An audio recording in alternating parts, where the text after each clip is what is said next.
Mr. and Mrs. Mallard were looking for a place to live, but every time Mr. Mallard saw what looked like a nice place, Mrs. Mallard said it was no good. They were sure to be foxes in the woods or turtles in the water, and she was not going to raise a family where there might be foxes or turtles, so they flew on and on. When they got to Boston, they felt too tired to fly any further. There was a nice pond in the public garden with a little island on it. The very place to spend the night, quacked Mr. Mallard. So down they flapped. Next morning they fished for their breakfast in the mud at the bottom of the pond, but they didn't find much. Just as they were getting ready to start on their way, a strange, enormous bird came by. It was pushing a boat full of people, and there was a man sitting on its back. "Good morning," quacked Mr. Mallard to be polite. The big bird was too proud to answer, but the people on the boat threw peanuts in the water, so the Mallards followed them all around the pond and got another breakfast, better than the first. "I like this place," said Mrs. Mallard as they climbed out on the bank and waddled along. "Why don't we build a nest and raise our ducklings right in this pond? There are no foxes and no turtles, and people feed us peanuts. What could be better?" "Good," said Mr. Mallard, delighted that at last Mrs. Mallard had found a place that suited her. But "Look out," squawked Mrs. Mallard in all of a dither. "You'll get run over." And when she got her breath, she added, "This is no place for babies. With all those horrid things rushing about, we'll have to look somewhere else." So they flew over Beacon Hill and round the State House, but there was no place there. They looked in Louisburg Square, but there was no water to swim in. They flew over the Charles River. "This is better," quacked Mr. Mallard. "That island looks like a nice, quiet place, and it's only a little way from the public garden." "Yes," said Mrs. Mallard, remembering the peanuts. "That looks just like the right place to hatch ducklings." So they chose a cozy spot among the bushes near the water and settled down to build their nest. And it was only just in time, for now they were beginning to molt, and all their old wing feathers started to drop out, and they would not be able to fly again until the new ones grew in. But of course they could swim, and one day they swam over to the park on the river bank, and they met a policeman called Michael. Michael fed them peanuts, and after that the Mallards called on Michael every day. After Mrs. Mallard had laid 8 eggs in the nest, she couldn't go to visit Michael anymore, because she had to sit on the eggs to keep them warm. She moved off the nest only to get a drink of water, or to have her lunch, or to count the eggs to make sure they were all there. One day the ducklings hatched out. First came Jack, then Cack, then Lack, then Mack, then Knack, then Owack, and Pack, and Quack. Mr. and Mrs. Mallard were bursting with pride. It was great responsibility taking care of many ducklings, and it kept them very busy. One day, Mr. Mallard decided he'd like to take a trip to see what the rest of the river was like further on. So he said, "I'll meet you in a week in the public garden," he quacked over his shoulder. "Take good care of the ducklings." "Don't you worry," said Mrs. Mallard. "I know all about bringing up children," and she did. She taught them how to swim and dive.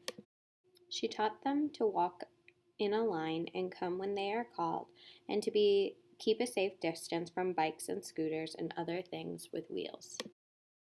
When at last she felt perfectly satisfied with them, she said one morning, "Come along, children, follow me." Before you could wink an eyelash, Jack and Cack and Lack and Mack and Owack and Pack and Quack fell into line, just as they had been taught. Mrs. Mallard led the way into the water, and they swam behind her to the opposite bank. There they waddled ashore and waddled along till they came to the highway.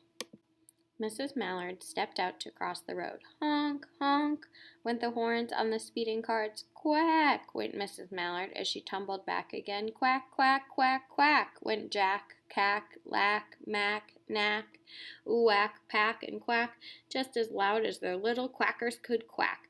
The cars kept speeding by and honking, and Mrs. Mallard and the ducklings kept right on quack, quack, quacking. They made such a noise that Michael came running, waving his arms and blowing his whistle. He planted himself in the center of the road, raised one hand to stop the traffic, and then beckoned with the other, the way the policemen do, for Mrs. Mallard to cross over. As soon as Mrs. Mallard and the Ducklings were safe on the other side and on their way down Mount Vernon Street, Michael rushed back to his police booth. He called Clancy at headquarters and said, "There's a family of ducks walking down the street." And Clancy said, "Family of what?" "Ducks," yelled Michael. "Send a police car, quick." Meanwhile, Mrs. Mallard had reached the corner bookshop and turned into Charles Street with Jack, Clack, Lack, Mack, Knack, Owack, Pack, and Quack all marching in line behind her. Everyone stared. An old lady from Beacon Hill said, "Isn't it amazing?" And the man who swept the street said, "Well now, ain't that nice?" And when Mrs. Mallard heard them, she was so proud she tipped her nose in the air and walked along with an extra swing in her waddle. When they came to the corner of Beacon Street, there was the police car with the 4 policemen that Clancy had sent from headquarters. The policemen held back traffic so Mrs. Mallard and the Ducklings could march across the street, right into the public garden. Inside the gate, they all turned round to say thank you to the policemen. The policemen smiled and waved. When they reached the pond and swam across to the little island, there was Mr. Mallard, waiting for them just as he had promised. The Ducklings liked the new island so much that they decided to live there. All day long, they followed the swan boats and ate peanuts. Our first word is mallard. The next word is hatch. The next word is wade. The next word is island. The next word is dither.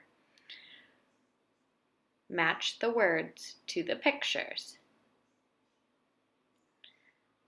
Number 1. Look at the picture. Find the word that matches. Number 2. Look at the picture. Find the word that matches. Number 3. Look at the picture. Find the word that matches. Number 4. Look at the picture. Find the word that matches. Number 5. Look at the picture and find the word that matches. Our words are mallard, hatch, wade, island, dither. Our words are waded, dither, island, hatch, mallard. Number 1. We took a boat to visit the blank. Number 1. We took a boat to visit the blank. Is it waded, dithered, island, hatch, mallard? Number 2. The blank let out an angry squawk. Number 2.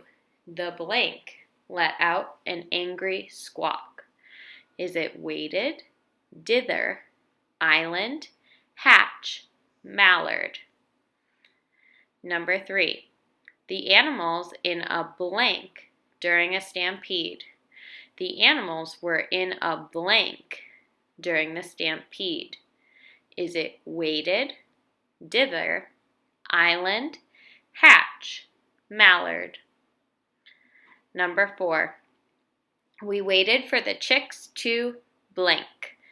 Number 4. We waited for the chicks to blank. Is it waded, dither, island, hatch, mallard? Number 5. The children blank in the shallow water. Number 5. The children blank in the shallow water. Is it waded, dither, island, hatch, mallard?